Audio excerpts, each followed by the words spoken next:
These are AI that were created by another race, the Quarians, as a species of laborers. They became sentient and eventually overthrew the Quarians. The interesting thing about the Geth is that they haven't been seen outside of the Perseus Veil in 300 years, so none of this is routine. Ashley Williams was the one being attacked by the Geth, and her crew was wiped out. I invited her to join us so that she could try. It's actually kind of wild how we have just made it through this elaborate opening set piece where our boss has betrayed us, the mob and the police are out to get us, and we have some ancient evil coursing through our body, imploring us to murder more guys. But then that screeches to a halt, and we are introduced to what is still one of the most believable video game relationships ever depicted. Just the way they talk to each other has this natural cadence to it that I still haven't heard done this perfectly. We like a little revolution. We like a little dismantling of abusive systems. We like a little... It's a third-person shooter set in an open world with destructible buildings at the core of the gameplay. It's one of the best cheap plays you could ask for in all of gaming. Incredibly fun to engage with or just sit back on easy mode.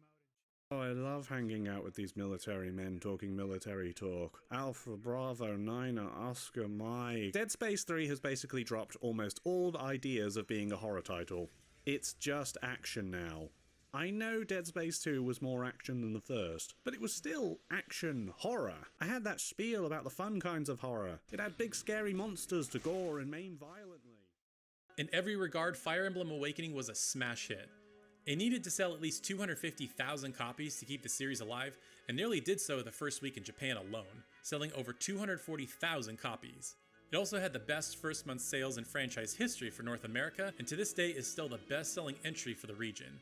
Critical reception was equally high, with the game What's most unfortunate about Gotham Knights is that, if it weren't for the performance issues, I'd say this is a great-looking game. Many have compared this game to its predecessor of many years, Arkham Knight, and while I can agree that Arkham Knight is significantly better looking, it didn't have consistent tether-free co-op, so I find it hard to compare. And we should also remember that Arkham Knight had its fair share of optimization issues on release too. Even with the comparisons, the game looks solid, and the animations for different characters and their takedowns that are unique to them are slick. Its rendition of Gotham is beautiful, and yet it feels like it is constantly bogged down. Starting with the 6th gen, we saw facets of player empowerment, especially within titles like Resident Evil 4 and Silent Hill 4. Survival horror during this time was still scary, but there was a trade-off.